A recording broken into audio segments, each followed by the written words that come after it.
Olá, seja muito bem-vindo ao nosso podcast A Cidade que Escolhi, por Felipe Petri. Eu sou a Kelly Cadanos e o tema de hoje é sustentabilidade. Para isso, a gente está com a mesa cheia. A gente vai conversar com o Rafael Rolim, presidente do PV em Curitiba. Desculpa. Rafael Rolim, presidente do PV do Paraná, o Felipe Petri e a advogada Luciana Risse Salamone. Eu vou começar pedindo para que vocês mesmos se apresentem e expliquem o que vocês estão fazendo aqui. Quem são vocês na fila do pão para falar de sustentabilidade, começando pela Lu, primeiras damas, né? Obrigada pela deferência e pelo convite. É um prazer estar com vocês. Bom, meu nome é Luciana Salamone, eu sou advogada aqui na comarca de Curitiba, Mato Grosso, Piauí, já há quase 20 anos.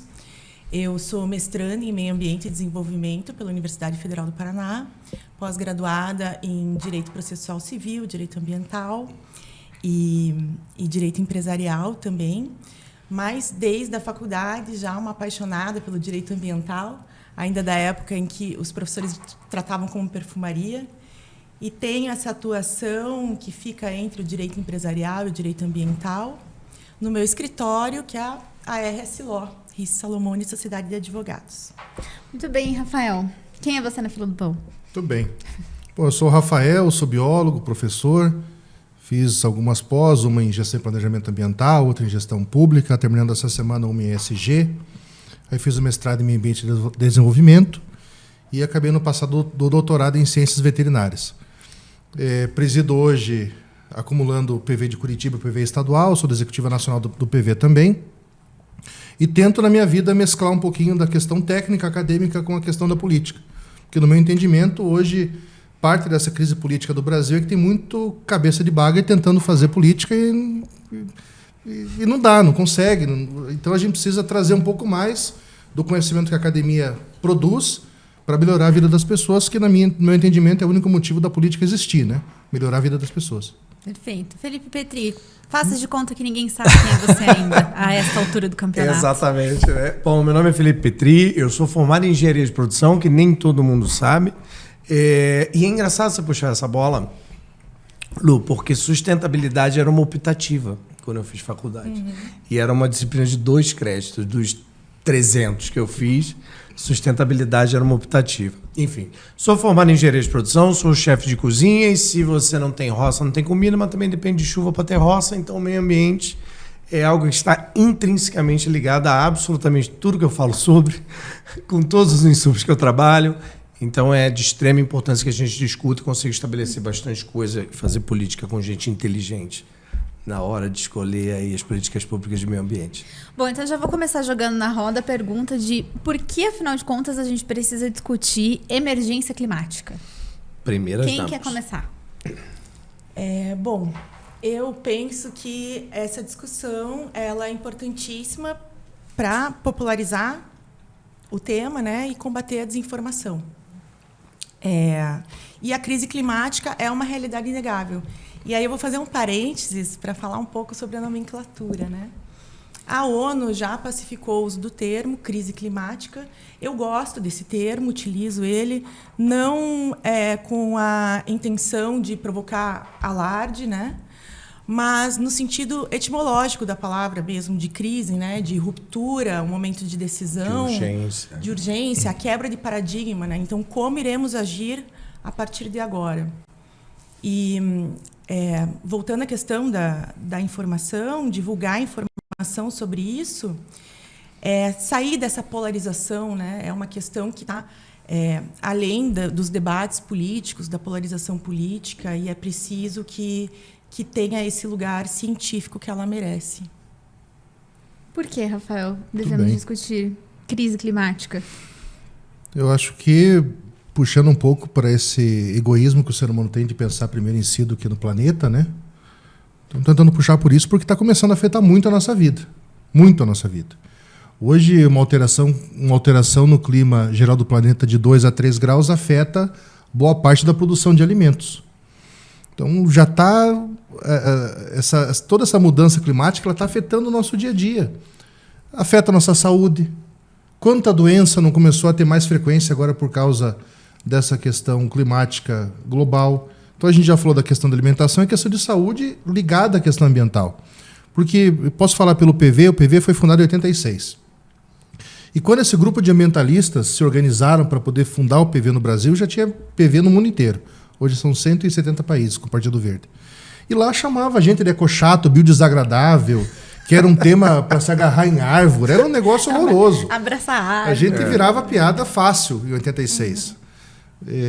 E hoje a gente vê o seguinte, que tudo aquilo que a gente falava, não que nós fôssemos Nostradamus, não, a gente trabalhava com ciência. Mas era óbvio. Ela está acontecendo hoje. A ciência dizia o que ia acontecer. Né? É isso. Quando a gente falava que o município tinha que ter um plano municipal de arborização urbana para poder fazer uma mitigação climática, diminuir a temperatura das cidades, o pessoal achava que era besteira, que era coisa dos biodesagradáveis.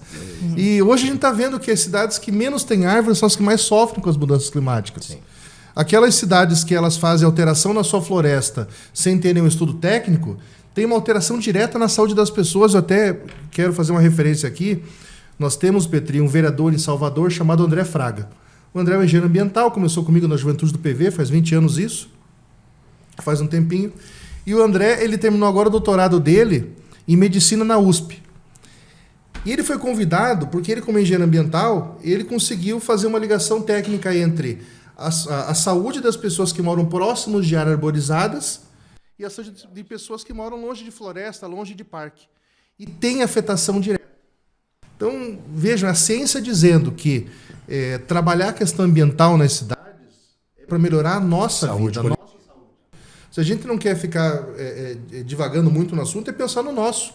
O que a nossa vida está mudando hoje por esse caos planetário ambiental que está acontecendo, né? Então, pura e simplesmente. E por que, Felipe? Eu acho interessante porque é urgente. A urgência é a que fica martelando na minha cabeça, porque a gente produziu um modelo de produção, perdão o pleonasmo, pessoal, mas a gente tem um modelo de produção que ele trabalha com uma infinitude de recursos, né? E a gente viu que a escalada e o uso indiscriminado desses recursos nos trouxe já palpavelmente, né? Eu tenho sempre o jargãozinho que eu falo para todos os meus amigos. Eu sou do Rio de Janeiro, vim morar aqui. E Curitiba, quando eu vim morar aqui, não fazia mais de 1 ou 2 dias mais de 30 graus. Era uma ocorrência muito esporádica, né? Esse ano eu acho que é o contrário, né? Eu acho que mais dias fizeram mais de 30 graus do que menos dias, desde o começo do ano. Então, é urgente que a gente trate isso, porque, infelizmente, por miopia, por um descaso, e acho também por um apagamento do próprio modelo capitalista, um próprio apagamento mercadológico, a gente não deu a atenção necessária. Eu falei no começo do papo que sustentabilidade era uma optativa dentro da minha faculdade de produção. Então, veja, sequer tinha a importância da transversalidade em alguém que vai se predispor a ser esse profissional que produz coisas na atividade industrial, né? Então, o que me toca muito é a urgência, porque a gente também está chegando num ponto de saturação aí, né? Um ponto sem retorno. Eu gostei muito do que o Rafael falou também, me identifico com essa questão do ativismo, né?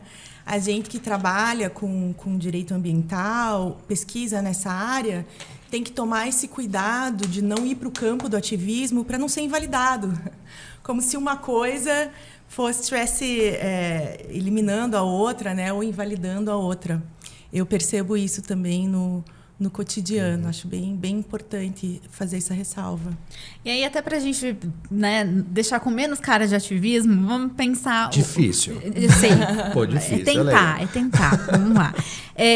Como que a gente pode ilustrar os impactos das mudanças climáticas que já estão aí, a gente já está vendo, e como que a gente pode ilustrar isso para as pessoas entenderem no cotidiano delas? O que está mudando na vida das pessoas devido às alterações climáticas? Bom, joguei na roda. Eu posso começar da maneira mais superficial possível. Quem não está suando desse ano, eu não sei onde é que você está, queridão. Porque você vê de fato... E outras coisas também que eu posso observar, porque para mim esse paradigma Rio-Curitiba, obviamente eu vou sempre trazer opiniões vindas da ilha. Quando eu era criança pequena lá em Barbacena, na verdade no Meia, lá no Rio de Janeiro, eu sou do tempo do Rio 40 Graus da Fernanda Abreu, no primeiro hit dela depois do Blitz e tal. E isso era jocoso quase. Era assim, a hipérbole, né? O refrão era a hipérbole, era o quanto poderia ser, o que acontece de vez em quando. O Rio de Janeiro bate sensação térmica de 62 graus hoje em dia. Isso é inimaginável, era, né? Era inimaginável quando eu era criança. Não há evidência maior que essa. Negar isso a gente está retrocedendo a discussão científica a uma celeuma de fé, porque é impossível negar algo como isso. As chuvas aqui em Curitiba, eu nunca tinha visto encher a cidade. Esse ano encheu vários pontos em vários locais, vários pontos em várias ocasiões nas chuvas do começo do ano em Curitiba. Então é muito palpável.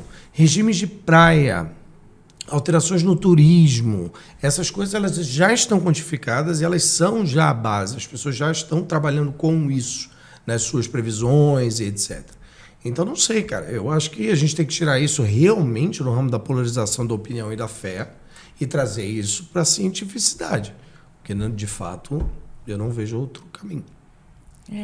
A gente fala aquecimento climático, mas é importante lembrar que uma das características não é só o aquecimento, mas a variação do clima ao longo do dia. E isso a gente percebe, né? Se já era uma característica aqui da nossa cidade, eu sou daqui, então a gente tem esse hábito de sempre sair com um casaquinho. Hoje a gente tem que sair com guarda-roupa, né? Porque tem essa variação climática grande. É difícil falar os efeitos, porque eles são tão vastos e tão óbvios, que é difícil. Então, enchentes, alagamentos, como o Felipe falou. Dia desses, eu peguei a rua Itupava, na parte alta dela, Meu Deus, é uma descida. Cheia d'água, assim, uma coisa impensável, né? E passei medo dentro do carro. Então, elas são inegáveis. E aí, você, nesse campo do inegável, você pode falar, por exemplo, de países insulares que estão desaparecendo por conta do nível do mar. E isso provoca, entre outras razões que provocam também, o deslocamento forçado de pessoas, né? Eu trouxe um dado aqui, hábito da pesquisa, que o Banco Mundial prevê que até o ano de 2050, 750 milhões de pessoas percam suas casas. Então, isso implica, a médio e longo prazo, numa disputa grande também de territórios habitáveis, né? Não só de recursos naturais, mas também desses territórios habitáveis, e isso implica em guerra. Então, tem 1000 desdobramentos. Eu penso não é o mesmo gatilho, né? Não é a força que fez esse deslocamento dessa população, é a construção do Paquistão na Índia colonial, né?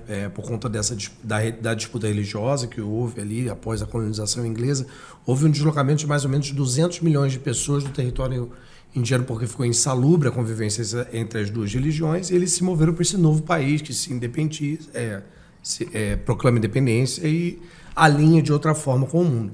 Essa foi o maior deslocamento populacional da era moderna, assim, e com os efeitos mais drásticos, né? Com o maior número de mortes e, consequentemente, com os maiores efeitos políticos para aquela região. Porque até hoje há um desequilíbrio muito grande ali entre o Paquistão, a Índia, as forças ocidentais e tal. Agora vamos multiplicar por 4, né? E a gente já tá vendo acontecer, né? Não, claro, não nessa proporção, mas assim, quantas pessoas em Curitiba não perderam casa por causa de chuva, por causa de enchente, né? Então, é um cenário que tá aqui também, né? Uma informação importante, eu falo muito isso para os meus alunos, é o seguinte: a Terra, ela tem ao longo da sua existência, diversos períodos ou de muito calor ou de muito frio. Então, isso é um processo natural. E aí uma vez o aluno chegou e falou assim: viu, meu pai então tinha razão, que isso é uma besteira, isso é um processo natural. Então, eu falei: não, amigão, só que é o seguinte, é cíclico. A gente é biodesagradável. Só que nesse momento a ação humana no planeta está conseguindo acelerar o processo. E esse processo mais acelerado de aquecimento do planeta, ele acaba gerando o que a gente chama de extremo climático. Então as regiões que já choviam, chovem acima da média. Onde tinha seca, tem seca acima da média. E aí ocorre o que já foi dito. As pessoas, a gente acaba tendo os refugiados do clima. tem que sair do seu local, porque o local fica inóspito para a pessoa estar morando. Então, reforça a nossa tese de que essa crise climática mundial ela está afetando diretamente o nosso dia a dia. Absolutamente. Ela tá alterando saúde, alterando nossa alimentação, alterando onde nós vivemos. Essa questão de Curitiba é clássica. Eu escolhi nascer em Curitiba porque eu nunca gostei de muito calor. Embora eu tenha uma paixão tremenda pelo Rio de Janeiro, eu acho que é um dos lugares mais lindos da galáxia. Isso é incontestável. Até em tua homenagem, Petri. Mas Curitiba tem seu charme. Eu escolhi nascer em Curitiba por adorar esse tempinho, o frio e tal. A gente não tem mais frio em Curitiba. Esse ano não teve. As minhas roupas de frio, elas estão lá no cantinho, chorando, tristes, porque realmente complicou na situação. Então, veja, o nosso dia a dia está alterando. O nosso dia a dia já está virando uma maluquice porque tem algo de errado no planeta. Você sabe que um exemplo, nesse sábado passado, fez um ensaio de fresquinho, né? E aí tinha garoa, aí eu fui ver um show da Hellis Pública, eu estava tomando cerveja, Garoa e Solidão total, alô, Fábio Elias, e eu falei assim, eu não estava mais reconhecendo isso aqui. Foi um pouco, quase uma experiência, assim, que eu falei, essa era Curitiba, isso é que eu reconheço enquanto Curitiba, e o calor que eu tenho passado na rua, pelo amor de Deus, né? E eu estava pensando, né, sobre o tema, e eu fiquei pensando que reconhecer os impactos das mudanças climáticas também passa por perceber o quanto nós, humanidade, somos vulneráveis à natureza, né? E isso quebra totalmente esse eixo eurocêntrico ao qual estamos habituados, né? De que a natureza nos serve. A gente que domina a natureza, né? E ela vem e nos brinda com essa certeza da fragilidade, né? E que, então, dentre os impactos, um que não vem sendo tão falado, mas que eu acho extremamente relevante, é a questão da saúde mental das pessoas. Absolutamente. Né? Os impactos na saúde mental. Então, eu que sou muito ligada à natureza e tenho estudado um pouco sobre alteração de paisagem, para mim isso já seria bastante. Mas a ciência climática já vem se debruçando e a psicologia já classifica a ansiedade climática, né? Comparando essa ansiedade, com a que foi provocada pelo surto de Covid. Então, os desdobramentos são inúmeros, né? Inúmeros e, concordo totalmente com vocês, inegáveis.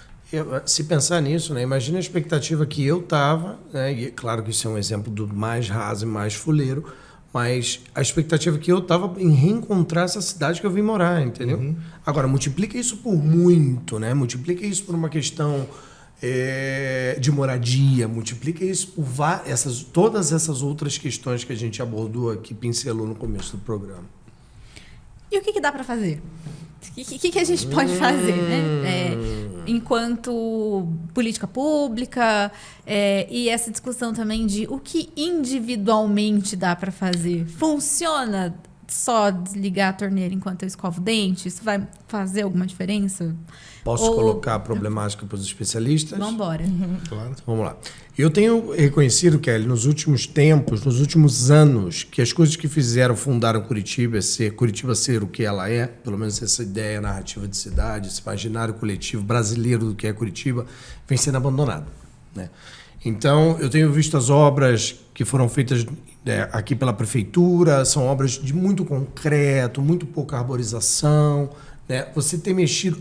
A invenção dos parques aqui em Curitiba, como esses grandes bolsões de água para controlar os fluxos pluviais da cidade, é uma das coisas mais geniais da face da Terra, que você dá uma solução ambiental para um problema ambiental. É incrível, é um ganha-ganha em outro nível, né?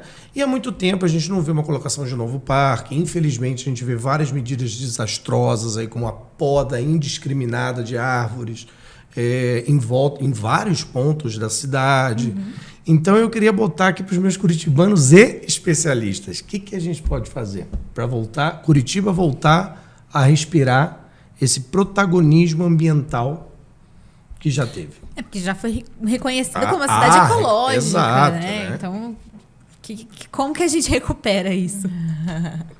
É que comparar Curitiba com outras cidades que não tiveram planejamento ambiental acaba sendo assim, uma desonestidade dizer que Curitiba é a capital mais ecológica, mas o que as outras cidades fizeram? Né? Então, mas, assim, o que a gente precisa reconhecer?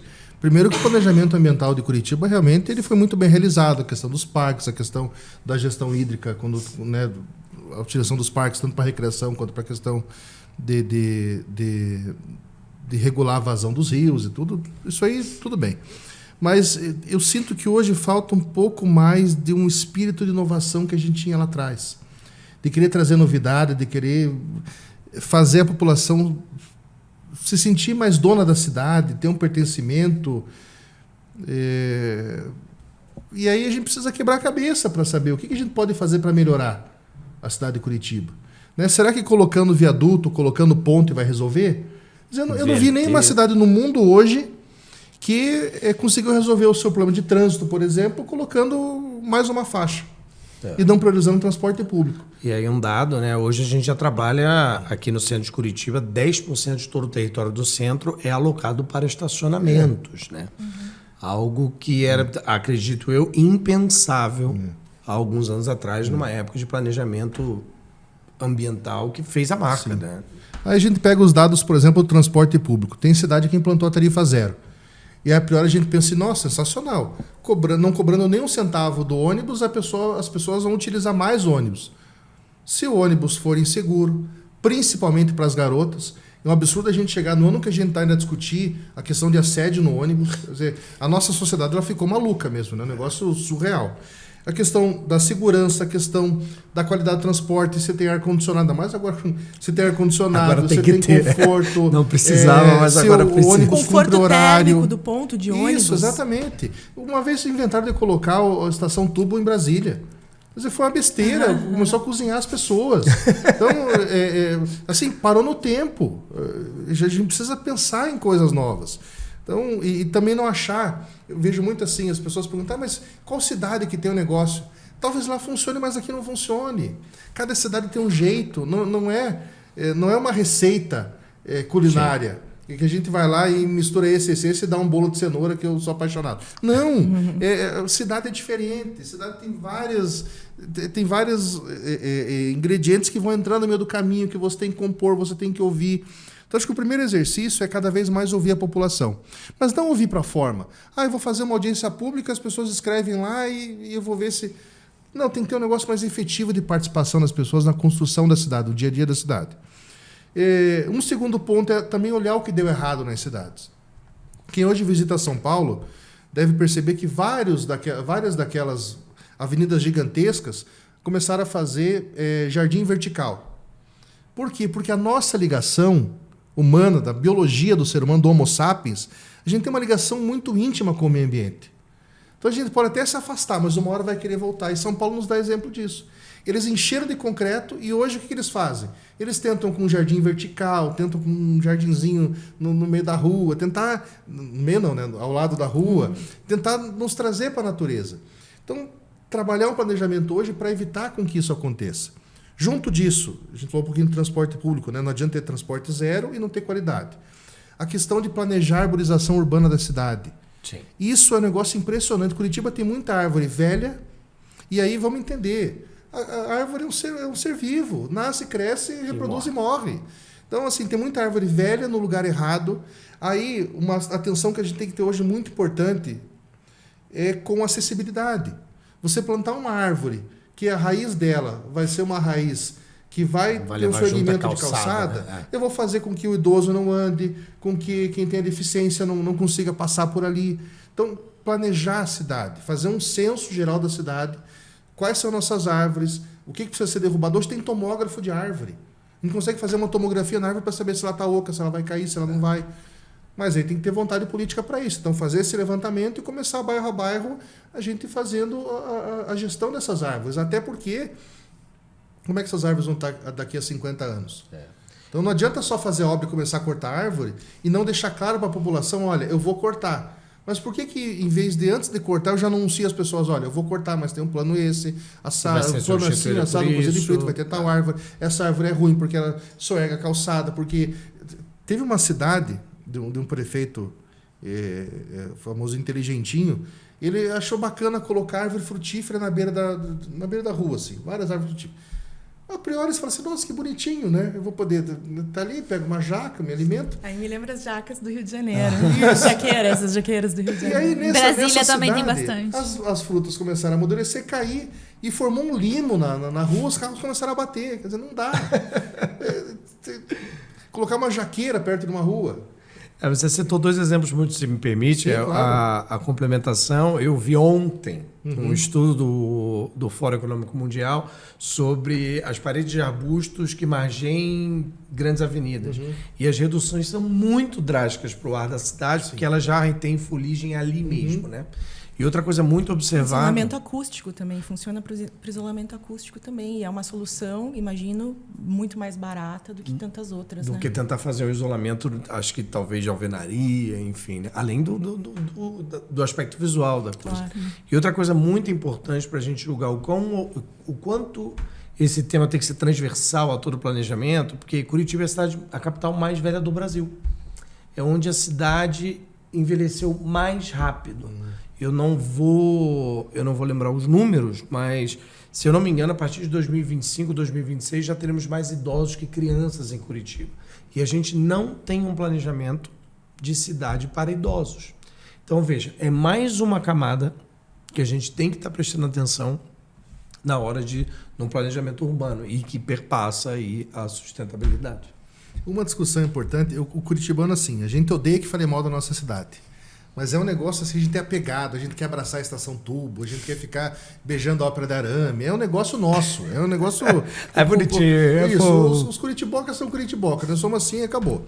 Mas quando a gente tenta trazer uma solução, não é falar mal da cidade. Não. As pessoas têm que interpretar melhor isso. E a gente entender que Curitiba, embora tenha sido bem planejada lá atrás, há um entendimento de uma parcela da população de que Curitiba para no tempo, que não tem uma grande inovação. Você vê, a gente ainda está discutindo a entrega da linha verde.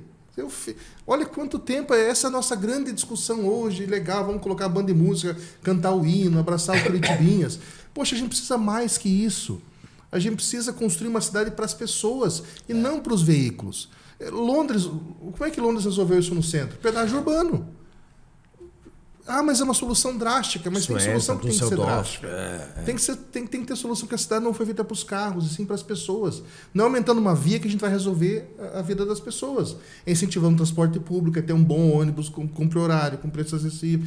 É isso que hoje desestimula as pessoas a não usarem o ônibus. É isso. Você pega o gráfico da utilização dos ônibus, tanto Curitiba quanto da Grande Curitiba, é um decréscimo que não tem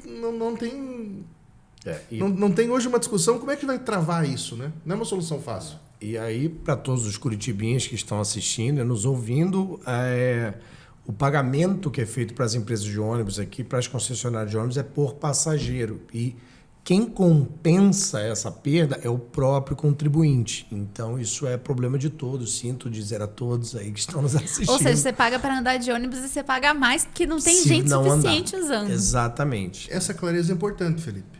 Não existe fórmula mágica, é bem isso. É feito um cálculo, numa planilha, quanto custa o pneu, quanto custa o diesel, quanto custa o motorista, quanto custa o pessoal administrativo. Você junta tudo isso e você divide pelo número de passagens. Sempre vai ter um déficit nisso. Ou a tendência brasileira é que tem um déficit. Quem que aporta outra grana em cima disso? É o poder público. E de onde é que vem esse dinheiro? Talvez venha da saúde, talvez venha da educação, talvez venha da segurança pública. Então, não existe dinheiro novo a ser criado. Embora nós tenhamos regras constitucionais para saúde e educação, mas talvez a gente poderia investir um pouco mais. Né? Tivemos gestões passadas que chegaram a 30% de investimento em educação aqui na cidade. Então, é isso, é tentar pensar coisas novas, é melhorar o que a gente já tem. Ninguém está dizendo que Curitiba é péssima, que não funciona. Não, Curitiba é bacana. Mas pode ser mais bacana ainda. A gente tem esse poder de transformar. Eu acho que tem coisas pequenas que podem ser feitas, que talvez não estejam no campo da inovação, mas que são bastante relevantes. Por exemplo, divulgação de dados. Precisamos de dados. É importantíssimo, né? Vem naquela questão que a gente estava falando de disseminar informação, mas passa por toda a questão da crise ambiental. A tua pergunta inicial foi sobre o que nós podemos fazer, né? E aí, eu acho importante também comentar que os maiores poluidores são as indústrias, são as empresas transnacionais, né? Então, claro que nós, enquanto indivíduos, temos uma série de atitudes que podemos tomar e fazer, inclusive dentro da cidade de Curitiba, mas é importante que esteja claro, né, quem são os principais atores para esse cenário catastrófico. Dentro de Curitiba, e daí vou falar um pouco... Bom, primeira coisa que eu acho que podemos fazer é consumir de brechós. Curitiba é uma cidade que tem vários brechós. Aí vem uma questão anterior, que é escolher onde vamos colocar o nosso dinheiro. Estou falando nós, população, não em termos de planejamento urbano ou de políticas públicas. Onde que nós vamos comprar? Onde que nós vamos investir o nosso dinheiro? Né? Vamos no comércio local, vamos no brechó. Tem vários e maravilhosos aqui, como já mencionei. Verdade. Consumir alimentos. Curitiba tem uma riqueza, uma variedade enorme de alimentos. Eu sou uma assídua da feira orgânica já há muitos anos, adoro. E aí não é só consumir... É consumir alimentos da época, alimentos produzidos perto, próximo de nós, né? Eventualmente, vamos querer lá uma castanha de baru, né? Uma coisa diferente. Ainda nós que gostamos de meio ambiente, de comida. Adoro castanha de baru né? Também adoro. Mas temos tantas coisas aqui. Até me ocorreu agora, tem ali em frente à reitoria, tem umas árvores de cerejeira, uma cerejeira da Mata Atlântica. E eu, quando estão carregadas, eu subo e pego as cerejinhas, né? E aproveito. É uma cereja um pouco mais compridinha. Eu não a conhecia. Conheci na feira orgânica. E fico pensando quando que deixamos de consumir esses alimentos, né? Então, consumir alimentos locais, consumir local, não desperdiçar alimentos, né? Consumir o alimento inteiro. Então, como eu vinha falando, eu frequento a feira orgânica, eu compro abacaxi e da casca faz-se um chá maravilhoso, não Fica é? ótimo. Com gengibre. Ou o bagaço do limão, você coloca numa infusão de álcool com a casca do gengibre e vira um desengordurante maravilhoso para a cozinha. E dicas de dia prática. Mas são essas questões, assim... Compostar o próprio lixo também não é nada que não se possa fazer também, né? Enfim. Controlar o consumo de energia, né? E a questão das árvores, da arborização urbana, para mim, se a gente for levar para a política pública, aí, para mim, é uma questão extremamente sensível, a questão da arborização urbana. Se ela não era vista com essa importância uns anos atrás, hoje em dia ela é uma das questões mais relevantes aí na atualidade, né? Então, concordo totalmente contigo que tem que ser feito esse planejamento, tem que ser feita uma programação coletiva que inclua pessoas subalternizadas, né? Pessoas subrepresentadas, para que elas também falem. As periferias de Curitiba têm uma carência de árvore absurda. Quando você pensa o preço de uma muda, não se explica.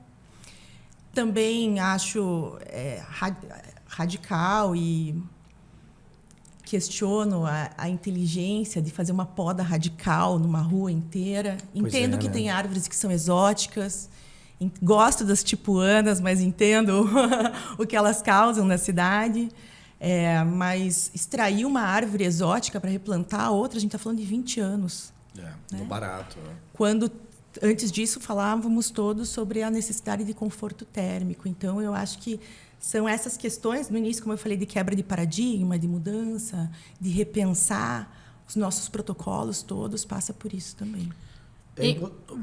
É importante você ter falado em alimentação, né? Porque é uma quebra de paradigma que eu considero muito importante, que é essa onipotência do Homo sapiens. Você trazer um navio de ameixa do Chile até aqui é bizarro. É brega também, né? É feio, é cafona. É cafona. Né? É cafona. Isso tem que ser... A gente tem que começar a olhar isso com asco. Porque é muita deterioração do planeta para comer ameixa, sabe? Então, essa quebra paradigmal na alimentação, porque a alimentação é uma das escolhas mais políticas que a gente faz, a menos refletida e a mais política. Porque você justamente saber que você bota o dinheiro na sua compra orgânica ali da feirinha, da reitoria, você está botando dinheiro no máximo até São José dos Pinhais ali. Isso é uma distribuição de 20 quilômetros de raio. Isso tem um impacto ambiental muito menor do que o navio cargueiro. Fora tudo o anexo. Gente, é muito difícil vir do Chile até aqui de navio. E é isso que acontece. E a emissão de gases tóxicos que isso gera, né? Exatamente. O quanto isso também, para ser produzido nessa escala, você não usa de defensivo agrícola. Né? Então, esse paradigma é muito difícil de quebrar, porque a gente tem essa onipotência, essa soberba, essa babaquice cafona que está afundando o planeta. Tem uma coisa cafona, a gente vê muita gente dizendo, nossa, o Brasil é o supermercado do mundo. O Paraná é o supermercado do mundo. E aí, o que me preocupa nisso é que, em tese, bom, se o Brasil é o supermercado do mundo, por que tem brasileiro que ainda passa fome? Exato. Se o Paraná é o estado mais sustentável da galáxia, do universo, de tudo quanto é coisa aí, por que ainda tem paranaense que passa fome? E nas grandes cidades ainda, para deixar mais complexo ainda. E aí, assim, ninguém se liga que hoje... lógico, quando a gente fala em sustentabilidade, a gente está tratando a questão ambiental, a questão social e a questão econômica. Essa minha fala não é para diminuir a importância econômica do agronegócio, mas é para trazer uma reflexão. Se o nosso agronegócio, que é importantíssimo para o país, garantisse que nenhum brasileiro passasse fome, fechou a conta. Agora, hoje nós vemos que o nosso agro, ele escoa ali pelo nosso querido porto da nossa cidade-mãe, que é Paranaguá, Porto Dom Pedro II, para poder virar o alimento que aqui sai, né, em tese, né, soja e milho, vai para o exterior para poder servir de ração para o gado. Ou para o porco. Vejam, e a gente continua achando que está legal, que nós somos o supermercado do mundo, que nós somos sensacionais. E o nosso povo tem dificuldade para se alimentar direito. E é uma questão também de diversidade, né? Porque quando você tem esses desequilíbrios aí de comércio exterior, né? Que você tem aí na balança comercial, perdão, a gente tem uma economia dolarizada, o nosso câmbio é flutuante. Então, quando você tem um disparate, que é o preço que está hoje, eu vi ali no elevador R$5 e alguma coisa o dólar, a gente também não cuida, a gente só vê o agronegócio também como o grande capital do agronegócio. Né? E o que acontece? A gente está vendo, isso é percebível, né? Esses dados, é percebível no nosso dia a dia, isso dá para ver. E outra coisa, os dados são bem alarmantes. Por exemplo, isso aqui já foi o país do arroz com feijão. E até 2030 a gente vai diminuir o consumo de feijão em mais ou menos 30 e poucos %. Por quê? Porque para o pequeno agricultor ele está sendo fagocitado pelo grande capital e não vale a pena ele produzir comida. Então a gente não é o supermercado do mundo, né? A gente é não sei, aonde as sanguessugas do mundo se amparam, né? O produtor de commodities do mundo. Né? É isso. Você tocou num assunto bem relevante, a gente falou de alimento e não falou de carne. Reduzir o consumo de carne também é importante, né? Haja vista não só os gases tóxicos emanados pela produção de carne, mas também a compactação do solo e toda a decorrência que tem. Enfim, já tem estudos atrelando isso a violência no campo, mas eu gostei muito da analogia do supermercado, pensando justamente isso. Então, podemos pensar que somos, sim, o supermercado do mundo, quando pensamos o quanto a nossa balança comercial ainda está atrelada à venda de commodities, né? Ou seja, se estamos falando que a crise climática é inegável, que há uma certeza de escassez de recursos naturais, nós, Brasil, tão ricos em recursos naturais, como que não estamos programando melhor o uso disso? Exatamente. Como que podemos permitir que haja exportação de minério quase bruto, como é feito, né? Enfim, lá de Minas Gerais, por via de minerodutos, né? Túneis subterrâneos que atravessam estados. É um absurdo. Então, talvez sejamos mesmo o supermercado do mundo, mas acho que a hora já passou. A hora de repensar isso, né? Quem que está ganhando com isso? E individualmente, algumas ações pode parecer um pouco de militância, mas como você falou, Petri, Estamos aqui para isso, alimentação é militância também. Isso aí, não tem tamanho. Em 2004, quando eu entrei no PV, Melo Viana foi nosso candidato a prefeito na época, uma campanha para valorizar a questão do partido e entrar com a questão ambiental A gente sabia que não ia ganhar a eleição, a nossa vitória era outra.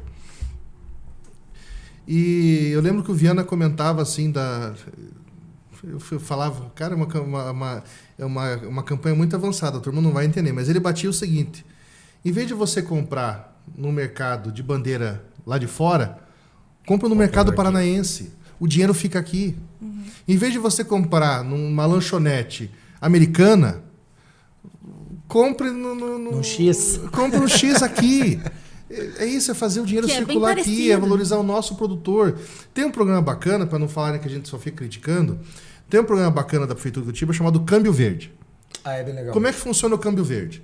O Câmbio Verde tem um contrato da Prefeitura com produtores rurais da Grande Curitiba. Então a Prefeitura compra o alimento desses produtores e troca por resíduo reciclável em mais ou menos 100 pontos pela cidade inteira. Vejam, isso é valorizar o produtor local. Então a gente precisa incentivar que cada vez mais ações como essa façam o produtor ter o seu sustento, conseguir vender a sua alface, conseguir vender o seu tomate, conseguir vender o seu feijão, conseguir vender a sua mandioca. E aí a economia, a gente gera um ciclo bom, porque você gera riqueza aqui. A gente não pode assim, ninguém combate. Esse é o nosso time que pensa mais nessa questão humanista da sociedade. A gente não é contra o cara montar uma empresa e ficar rico. Não. A gente só é a favor de que quem trabalhe para ele também fique bem. Exato. Consiga pagar uma água, uma luz, um telefone, pagar uma parcela talvez de um carro, conseguir passar o final de semana salgando as freiras ali em Matinhos. Quer dizer, que todo mundo fique bem. É isso que a gente defende. Não é só para um ficar bem, é que a gente tenha um bem-estar na sociedade. No tempo até, eu estava lendo um livro esses tempos, e ele falava o seguinte: no tempo dos escravizados, como é que funcionava o jogo, assim, tentando resumir, os historiadores que me desculpem. A pessoa, o escravizado, ele trabalhava para poder ter um alimento e para poder ter um lugar para dormir. Esse era o resumo da obra. Era isso. Não tinha direito a mais nada. Não tinha um lazer, não tinha porcaria nenhuma. Hoje, se o trabalhador ele trabalha o dia inteiro e só consegue com o seu salário pagar a sua comida e dormir, tem algo errado. Tem algo errado. Então, como é que a gente garante esse bem-estar? Uma das maneiras de garantir o bem-estar é ter um meio ambiente saudável. Ter um parque bacana que ele possa ir final de semana lá, mas ele possa ir com segurança com a sua família. Porque talvez aquele local verde, talvez aquela pequena floresta que ele vai ter contato, seja o único local que ele tem a oportunidade de levar o filho e a filha, tomar um sorvete, fazer um piquenique, comer uma pipoca. Correr, né? Correr, exatamente. Correr E quiçá sair de casa de bicicleta e chegar no parque, né? Com a bicicleta. Com a bicicleta. Então vejam o quanto a questão ambiental, os japoneses chamam isso, se eu não me engano, de banho verde ou banho de floresta, uma coisa assim. Acho que é banho de floresta. O quanto o meio ambiente pode ajudar o bem-estar, pode nos ajudar a diminuir um pouco essa nossa ansiedade climática. E veja, Rafa, quanto isso também é economicamente... É a opção mais viável economicamente. Dilui no tempo quanto você gasta para montar um parque pelo número de pessoas e o ano que ele fica aberto. É isso. Dilui esse dinheiro nessas duas grandezas. Custa o quê? Centavos por pessoa? Né? 10 anos de operação, 30 anos de operação. Eu não sei quantos anos tem o Barigui. 30? 40? Não sei. Mas imagino que tenha Vamos imaginar também. que tenha 40. Vamos imaginar que tenha 40. Quantas bilhão, talvez, né? E aí, quanto custou fazer isso aí? Nada. Isso sem contar o gasto que você deixa de ter, né? Com saúde, por exemplo. E o ganho, né? Porque eu estava aqui pensando que deve, não sei os números, mas deve ter um impacto turístico também, né? Porque quantas pessoas eu recebo de fora que falam, quero ver os parques de Curitiba. E ganha o pipoqueiro, ganha o vendedor de picolé, ganha quem vende o algodão doce, ganha quem vende o repelente lá, porque tem a questão da dengue agora, a mosquitaiada que fica, né? Usei por descompensação ambiental também. Também. Porque dengue também não tinha Então, em Curitiba. olha quanta renda a gente acaba tendo de um parque bem cuidado, com segurança. E tem uma questão também que é para que as pessoas valorizem o meio ambiente, elas precisam ter amor por aquilo, elas precisam sentir pensar o meio ambiente. Então, quando você coloca uma criança para interagir na natureza, o crescimento dela, o envolvimento dela com o meio ambiente é outro, né? A percepção é outra. Acho que Sente Pensar é minha próxima tatuagem. Eu amei isso. É bonito. Minha dissertação passa por aí, depois a gente conversa. E aí, pensando nas camadas mais marginalizadas, né, de Curitiba, como que as mudanças climáticas afetam essas pessoas que às vezes elas nem percebem, né? Que, sei lá, uma árvore já ajudaria muito no conforto térmico de uma região marginalizada de Curitiba, por exemplo. Como que a gente pode pensar em políticas para essas pessoas, para essa população? Eu tenho exemplo concreto. A gente não está gostando de concreto. De 2013 arborístico. De 2013 a 2013, 14, 15, 2013 a 16, nós participamos da gestão do prefeito Gustavo Frutti. Nosso secretário Renato Lima, professor da Federal, geólogo, cara sensacional também, estilo Gustavo, né? Gente de outro planeta. E Curitiba, quando a gente olha o mapa de Curitiba, a região norte é mais alta, a região sul mais baixa.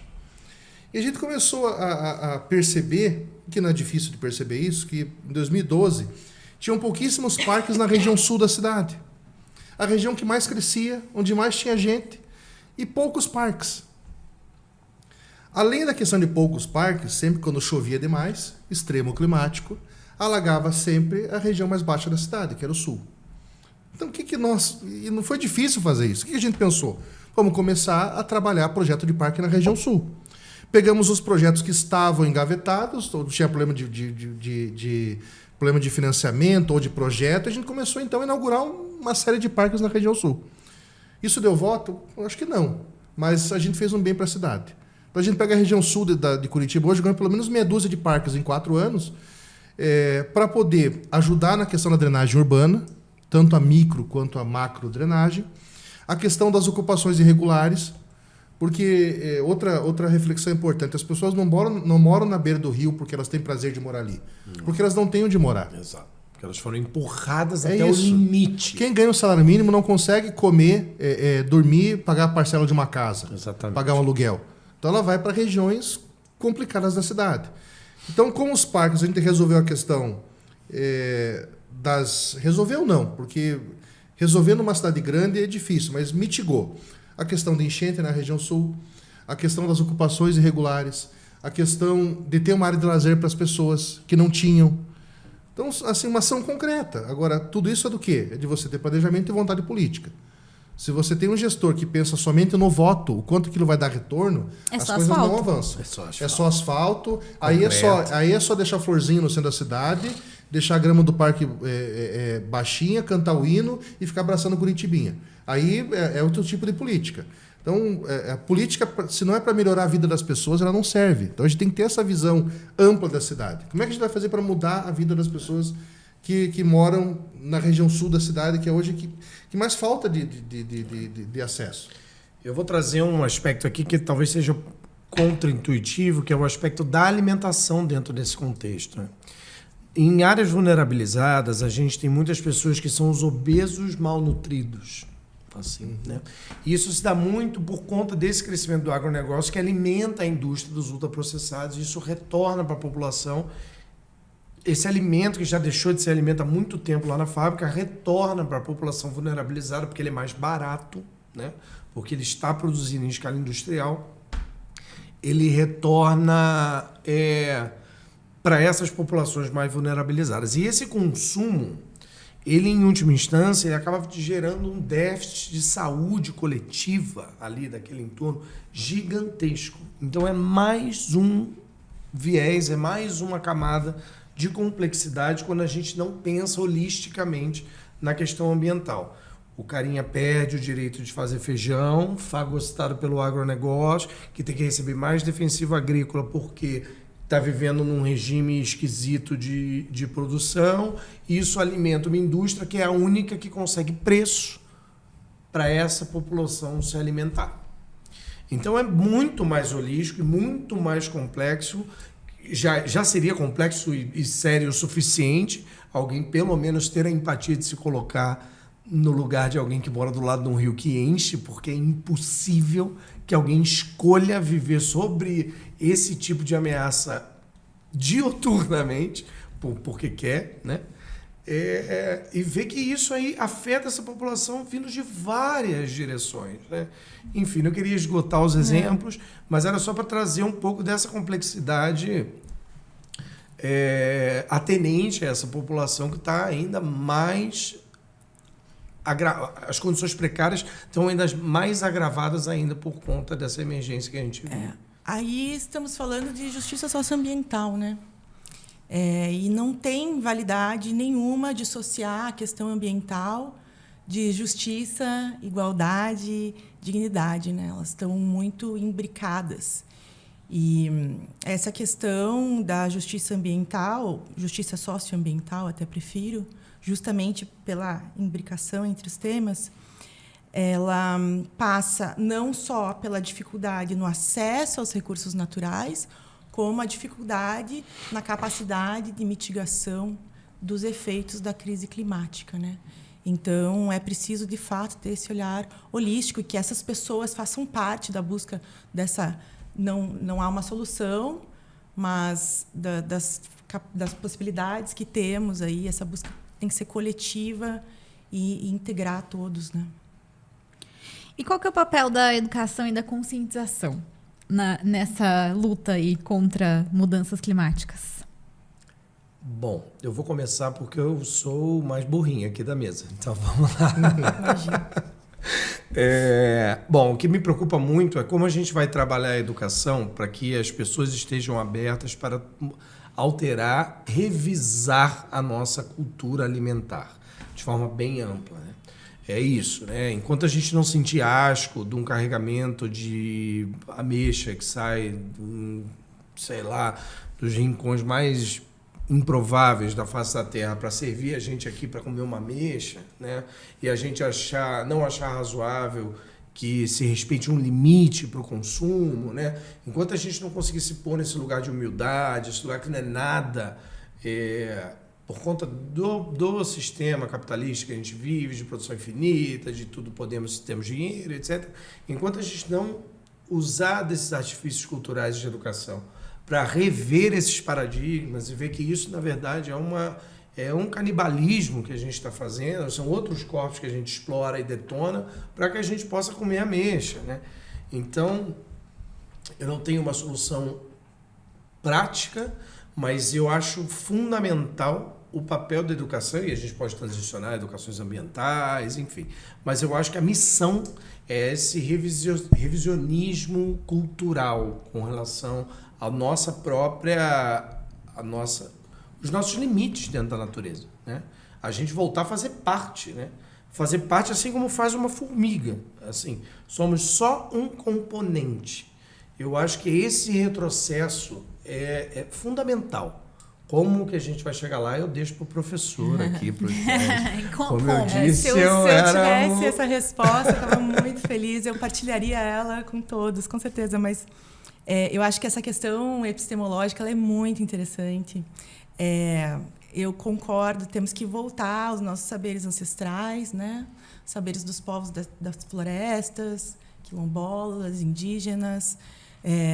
Temos que prestar atenção nesse diálogo de saberes, porque grande parte das respostas das possíveis formas de mitigação e adaptação a essa realidade que nos é posta está lá. Então, eu acho bem importante. Inclusive o Krenak, né? Ailton Krenak acabou de ser conduzido aí entre os nossos grandes da literatura, e ele é alguém que lembrou que riram dele quando ele fala que o povo dele conversa com a montanha, quando ele fala que o povo... É claro que a gente vive um paradigma societário completamente diferente, não é uma regressão irrefletida, todo mundo virar para a montanha ali para o Pico Marumbi, começar a conversar com o Pico Marumbi, não é isso. Mas é um reconhecimento da nossa, primeiro, da finitude do planeta e, segundo, da nossa insignificância dentro do ecossistema planetário. Assim.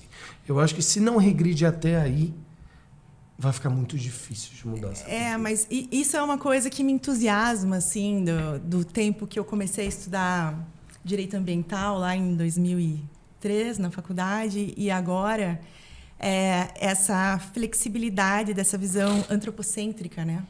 De que a natureza nos serve. Então, hoje em dia, mesmo dentro do direito, a gente já vê exemplos de um ecocentrismo, que é isso, né? Nós somos a natureza.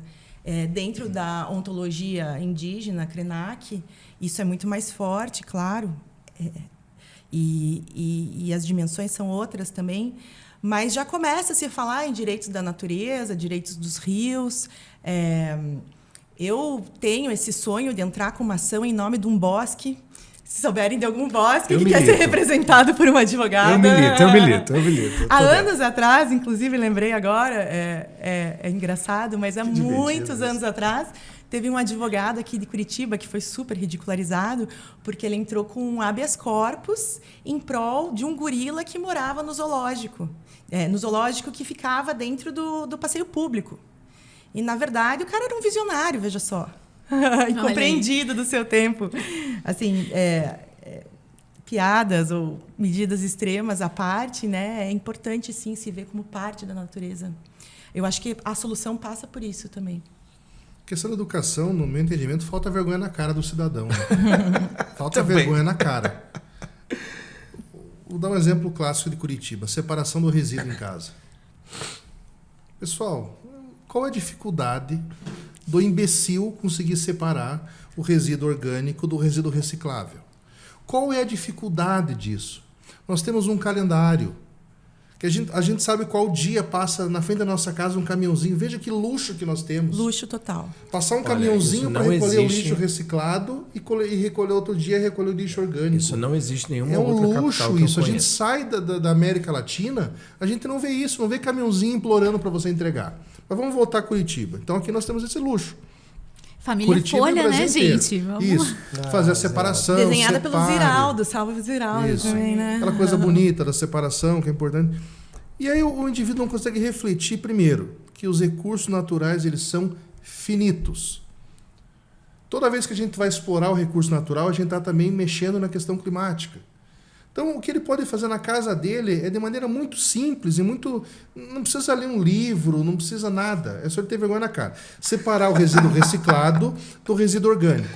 E entender que, graças ao bom Deus, nós temos diversas, quase que uma centena de cooperativas de catadores em Curitiba, que fazem um trabalho sensacional. É um trabalho socioambiental. Não tem paralelo. A maioria dos catadores que lá estão são garotas com os seus filhos, o seu sustento está ali. Muitas vezes o marido desapareceu, não ajuda em casa. É uma confusão a vida dessa turma que está lá. Mas eles são tão importantes, são tão caros para a nossa sociedade, que se o indivíduo fala assim, pô, se eu separar o resíduo, eu vou estar evitando utilizar recurso natural novo, eu vou estar mandando para uma cooperativa, eles vão fazer uma separação desse resíduo, eles vão receber, hoje eles recebem em Curitiba, desde 2012 é assim, eles recebem um valor por cada resíduo que eles recebem lá, poder fazer a separação, depois eles vão vender esse resíduo, então a gente junta a questão social, a questão ambiental e a questão econômica.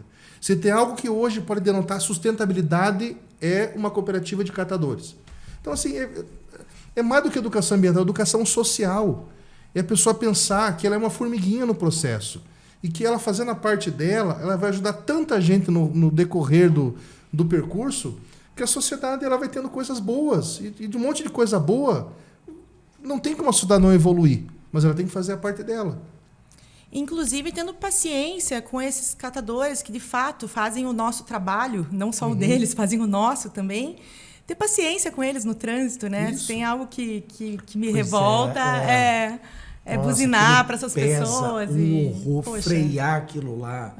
É um horror, gente.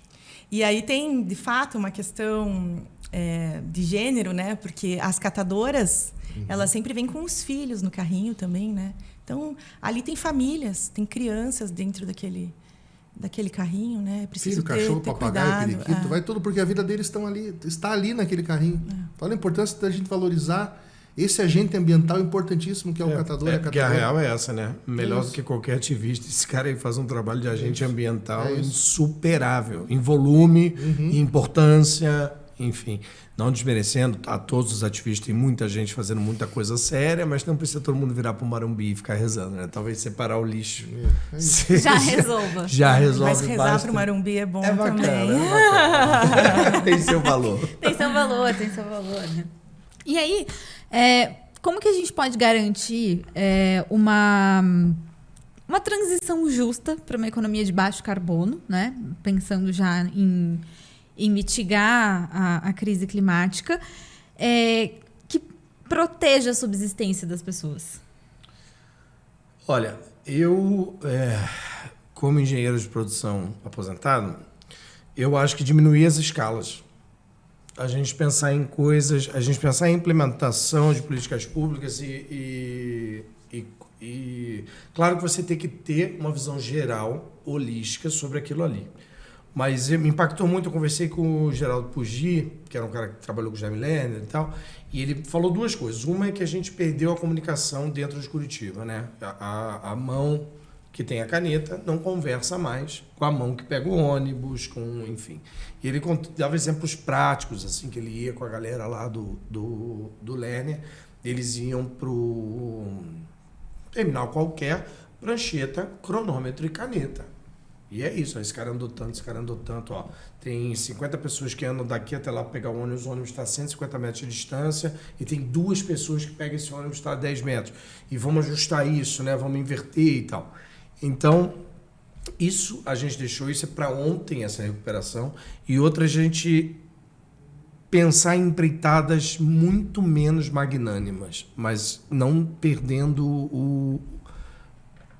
o impacto da soma de todas essas pequenas empreitadas. Por exemplo, nesse mesmo papo com o Geraldo Puggi, ele falou de um prefeito de alguma cidade do Paraná que organizou a construção de calçadas usando os caras de obra daquele bairro.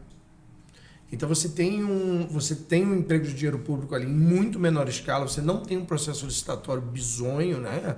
Não bizonho, mas digo, ele é moroso, ele é complexo, ele precisa de muita coisa, e você coloca renda e dignidade diretamente ali naquele território. E se você for multiplicando isso, a soma disso muito provavelmente é um aumento geral de renda e de dignidade para um território maior. Então, usando esse exemplo, é difícil, porque na cidade é tipo cobertor curto, né? Você cobre a cabeça, descobre o pé, descobre a cabeça.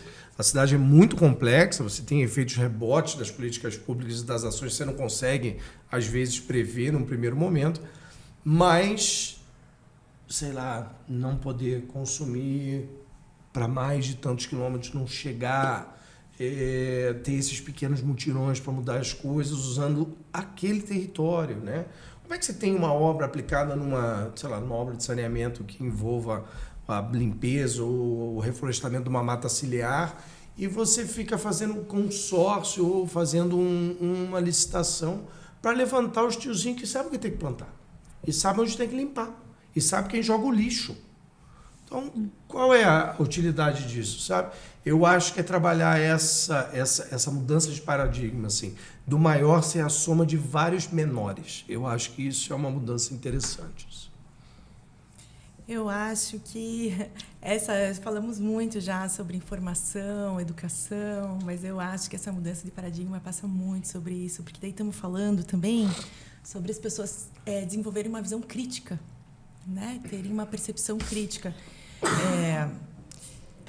Eu vejo a questão da transição energética com um certo cuidado.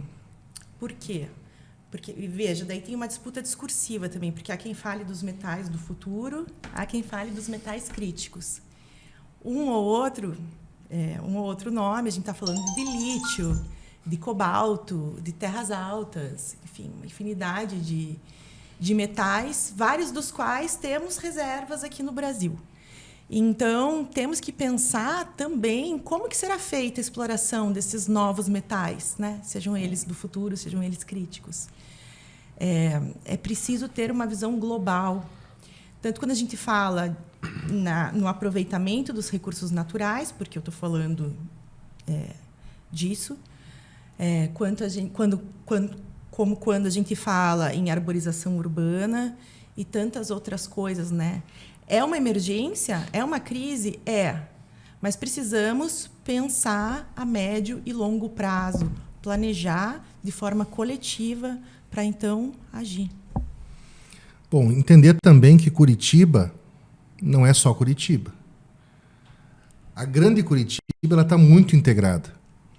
Vou dar um exemplo também de política. Desculpa eu querer dar tanto exemplo, mas é que é mania de professor, né? Políticas de proteção animal, que está muito na moda hoje. Questão de educação, quanto à adoção, castração, adoção responsável, castração, educação nas escolas e por aí vai. Não adianta nada um município resolver a sua situação, porque o cachorrinho, infelizmente, ele não sabe que tem uma divisa ali. Ele vai para outra cidade. Então, entender a grande Curitiba como uma grande cidade única. Então, os prefeitos têm que sentar e têm que fazer uma integração dessas políticas públicas. Não adianta nós resolvermos o problema na questão do transporte do centro para o norte da grande Curitiba, sendo que do centro para o sul tem cidade que está explodindo de novo loteamento e não tem planejamento nenhum. Então, o prefeito acha bacana, quanto mais gente melhor, quanto mais gente mais voto, mas não imagina que não adianta só colocar loteamento. Vai ter ônibus, vai ter escola, hospital, vai ter saúde. Veja, a situação é muito complexa. Então, a gente tem que criar uma onda na grande Curitiba de entender a política pública como algo que vai melhorar a vida das pessoas, o dia a dia das pessoas. E não ter esse foco eleitoral. Acho que quem pensa na questão do voto, se o voto é meio natural. Se o governante é um bom governante, ele vai ter o retorno eleitoral. As pessoas vão identificar nele como um cara bacana e vão querer votar nele de volta. Ainda bem que o voto voltou a ser natural, né? Exatamente. Por pouco a gente não perde até isso, né? Perde todos os buteados do bolso, cai os buteados do bolso, como diz o gaúcho. Então, entender a grande Curitiba como uma grande cidade. E olha que a nossa grande Curitiba ela faz divisa com São Paulo e Santa Catarina. Então, acabou sendo uma grande cidade mesmo. Então, fazer a turma sentar, conversar. Um grande problema hoje dos órgãos públicos, falta de gente. Se a gente for pegar hoje as secretarias de planejamento urbano, se é que tem, de urbanismo, de meio ambiente, os órgãos metropolitanos, vamos dar uma investigadinha quantas pessoas concursadas lá tem para poder fazer análise. Então, é muito legal a gente fazer um protocolo no município, numa questão ambiental, e ficar xingando que demora um ano para responder. Mas quantos técnicos lá estão disponíveis para dar essa resposta? Seja o sim, ou seja também o não rápido. Porque uma coisa bacana do privado, o privado tem uma agilidade nos processos. Se o poder público falar, olha, aqui você não pode empreender, ele vai procurar o plano B, C, D, F, G, mas tem que dar o não rápido. Mas até para dar um não rápido, os órgãos, o poder público ele tem que estar capacitado, tem que ter bastante gente para analisar. Então, o prefeito inteligente, na minha visão, o que ele tem que fazer? Encher de gente no meio ambiente, no urbanismo, na Secretaria de Fazenda. Colocando gente capacitada, ele vai melhorar a gestão, ele vai melhorar o acesso às pessoas, às respostas que a gente precisa ter. Então, não vai ter muita demora. Então, quanto menos gente tem nesses órgãos, pior vai ser a vida da população. Para a gente encaminhar para o final, queria trazer tudo que é bom dura muito pouco, bom. gente. Eu queria entender se a gente tem bons exemplos no que se inspirar. O Rafael já trouxe alguns exemplos de outras cidades aqui do Paraná mesmo, enfim. Onde que a gente pode buscar inspiração para resolver problemas climáticos em Curitiba? Gente, em Curitiba... Tão simples quanto isso, assim. Eu tenho um exemplo da minha rua. Eu sou morador do Pilarzinho, ali para cima da Pedreira. E tinha um terreno baldio há muito tempo. E eu fiquei feliz que começaram a construir umas casas, um condomínio. E falei, ufa, que bom. Já é um vazio que menos foi ocupado. Um vazio, isso, né? Menos um vazio, né? E aí eu vi que começaram a chegar alguns pallets de pavers. Falei, nossa, que bacana, né? Vamos ter uma calçada permeável e tal. Fiquei super feliz. Pobre Rafael. Iludido. E eu fui acompanhando aquilo, e um dia aconteceu de eu ver eles colocando os pavers. Eles simplesmente fizeram. Eu não sei como é que tecnicamente isso aí, os arquitetos, os engenheiros podem me ajudar ou me xingar. Eles fizeram uma base de cimento. Acabou e sob a base colocaram os pavers. Eu falei, meu Deus, eles estavam indo tão bem. E fizeram essa besteira, né? Então, esse é um exemplo negativo para a gente não seguir. Outra coisa importante, existe uma lei de urbanismo em Curitiba. E tem lei que não funciona, impressionante. A obrigação da calçada da nossa casa não é da prefeitura, é nossa obrigação. Essa é uma questão bem sensível, então... desculpa, até lhe Imagine, interrompi. por favor. Por favor. Mas é que tenho pensado Sim. muito nisso, como essa é uma norma que deve ser revista urgentemente. E aí passo já o meu clamor aí. Porque se você Pros não traz a políticos. população, se você dá essa responsabilidade, não traz a população para adentrar o planejamento holístico, o planejamento total, né? O planejamento amplo do porquê da calçada ser. Mas essa questão pontual do morador ser responsável pela sua calçada, que gera o quê? Arbusto em vez de árvore. Tem na rua dos meus pais, isso é muito visível, assim. Então, plantaram árvores ao mesmo tempo, elas foram crescendo, obviamente se emaranharam nos fios elétricos. Mas aí deixo a pergunta no ar, né? Qual que é o problema, a árvore ou o fio elétrico? Quem veio antes, né? E aí cada prédio decidiu se iria manter ou não sua árvore. O prédio dos meus pais, meu total contragosto, embora já não more lá há muitos anos, transformou num arbusto. E aquela árvore servia justamente no centro da cidade para essas pessoas que fazem os coletores de recicláveis, né? Os lixeiros que param ali sob a sombra daquela árvore na hora do almoço. Então, essa é uma questão de norma que eu acho imprescindível de ser revista.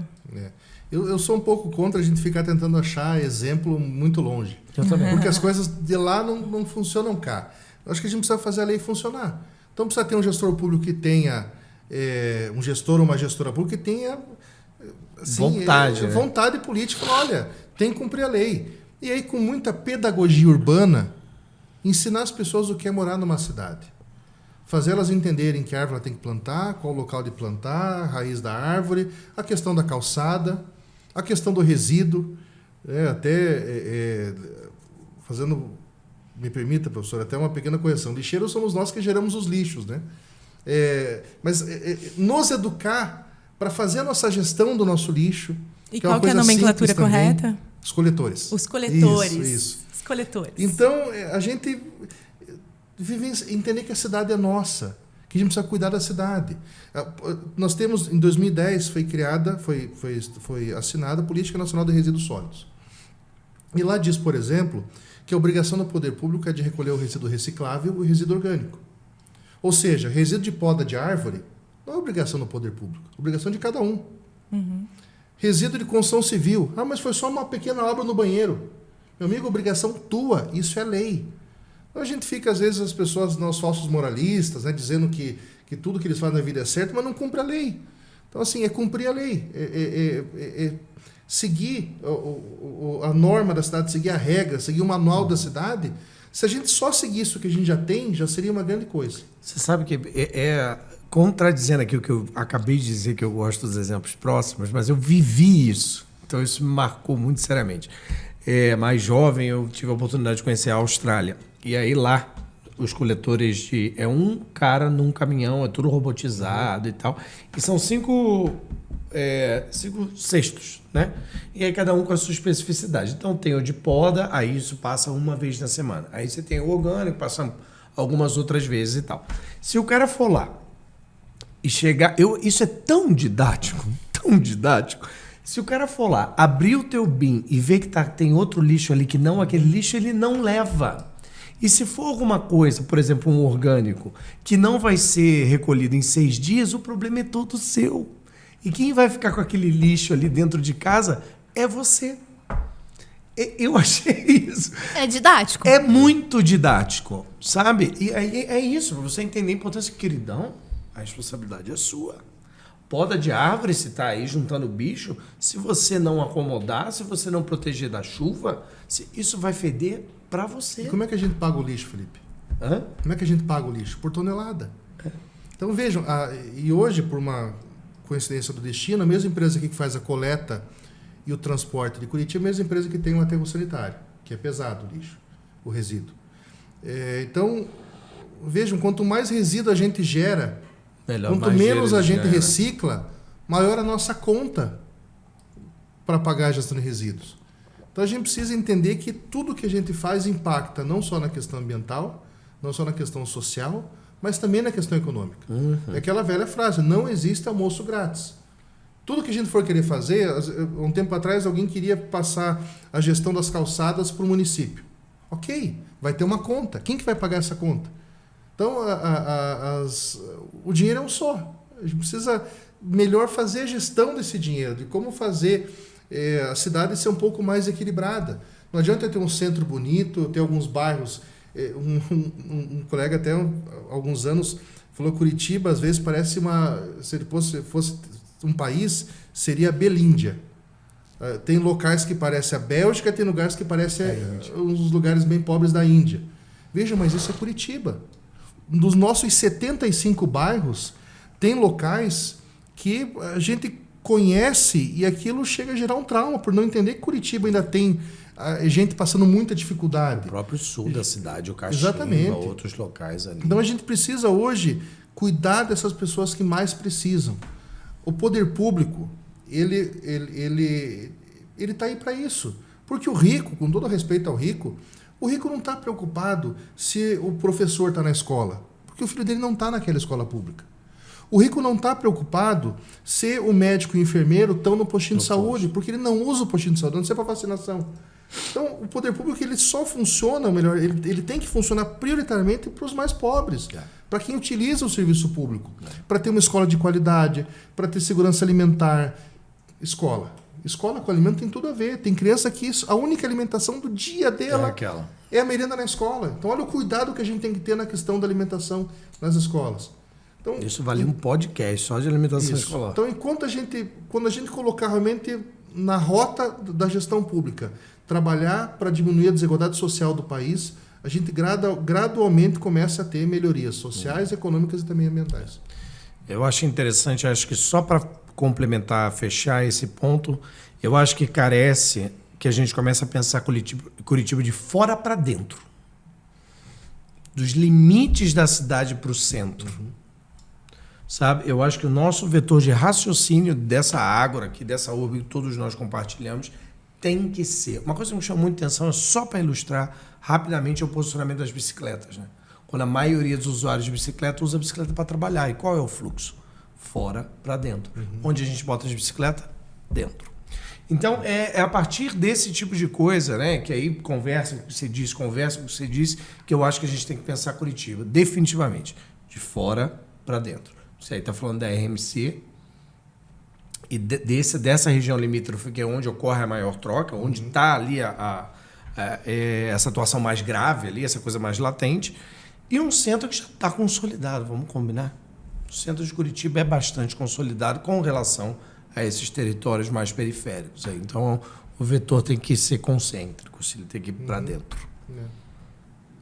Temos? Muito bem, gente. Muito bom. Bom, então vamos encerrando por aqui. Já vou abrir o microfone para vocês darem as contribuições finais e deixar Instagram, WhatsApp, não sei, né? Vai que. Para as pessoas acharem vocês também. Vamos lá, Luciana. Bem, então, mais uma vez quero agradecer. Foi um prazer conversar com vocês. Poderíamos, acho que, conversar mais muitas horas, até porque a questão é bem complexa, né? Bom, já falei do meu escritório, Rice Salomone Sociedade de Advogados.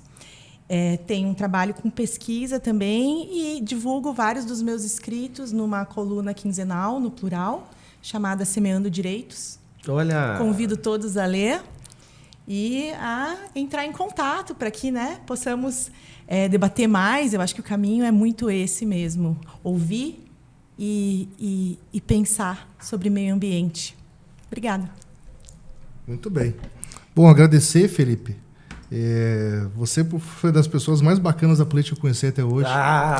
Combinamos, porque a gente combinou.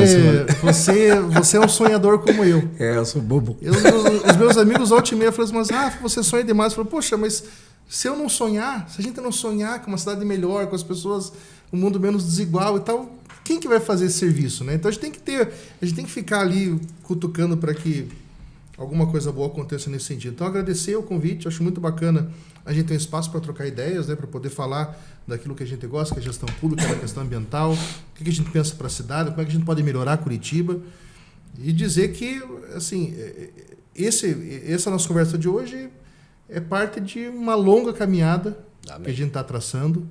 A gente precisa muito de valorizar as pessoas que querem discutir com seriedade a cidade, né, que queiram melhorar a vida das pessoas, que entendam que a questão ambiental não é mais questão de ecochato ou biodesagradável, que a nossa vida está ficando pior nesse planeta. E o planeta, sem a gente, ele fica faceiro da vida. Fica até melhor. Já teve dinossauro, já teve a gente, já teve essa confusão toda, já não teve ninguém. Então, fica até melhor, talvez, sem nós, né? Que a gente possa deixar a melhor marca possível para quem vai chegar por aí. Eu tenho uma filha de 13 anos, que é muito crítico com as questões do mundo, né? É tua filha, né? Ela acabou pegando essa vertente de pensar muito mais no coletivo do que no individual. Então, que a gente possa realmente ir construindo algo melhor para frente. Amém. A gente não vai mudar o mundo, mas a gente pode fazer coisas que podem melhorar a vida das pessoas que estão ao nosso redor. É isso. Muito obrigado.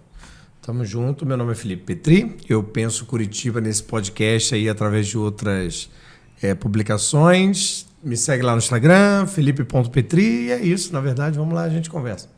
Bom, a gente vai ficando por aqui, mas você pode continuar seguindo a gente nas redes sociais. Aproveita, deixa seu like, deixa seu comentário e até o próximo episódio.